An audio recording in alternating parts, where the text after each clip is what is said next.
Bem, na dica de hoje eu vou trazer algumas dicas para você poder utilizar o Google Tag Manager quando você está começando. Então, primeira dica é a gente utilizar o Google Tag Manager para o que de fato ele foi desenvolvido. O que isso significa? O Google Tag Manager e o código-fonte, eles vão compor o que a gente chama de players de instalação do Google Tag Manager. Ou seja, eu tenho um container do Google Tag Manager, eu instalo dentro do meu código-fonte para poder disparar tags de terceiros.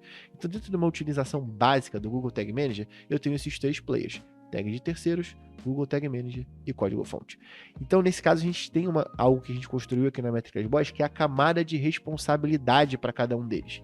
Então, qual é a camada de responsabilidade do código-fonte? É instalar o Google Tag Manager e disparar informações através da camada de dados, beleza?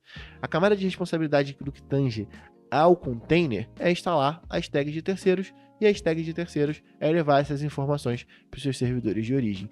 Então, a primeira dica é entender o que é a responsabilidade de cada um desses players, para que a gente não cometa nenhum tipo de erro. Então, nesse caso, eu não vou colocar uma tag dentro do meu código-fonte, porque eu já tenho o Google Tag Manager instalado, não faz sentido, né? Mesma coisa o contrário, né? Eu não vou colocar um evento personalizado sendo disparado através do Google Tag Manager, porque eu tenho o código-fonte para isso. Então, seguir essa dica, que ela, inclusive, é fundamental para que você consiga ter, alerta de palavra difícil, uma manutenibilidade coerente ou sustentável no seu container, beleza? Então, nesse caso, essa é a primeira dica. A segunda dica é entender sobre as limitações do navegador, né? Então, o navegador, não só as limitações, né, mas as vantagens do navegador e quais são os tipos de acionadores disponíveis. Porque na maioria dos casos, tudo que é disponível pelo navegador, o Google Tag Manager acaba tendo um tipo de acionador para você poder conseguir traquear o comportamento desse usuário. Eu vejo pouquíssimas pessoas utilizando acionadores de scroll para poder definir o quanto da página o usuário navegou.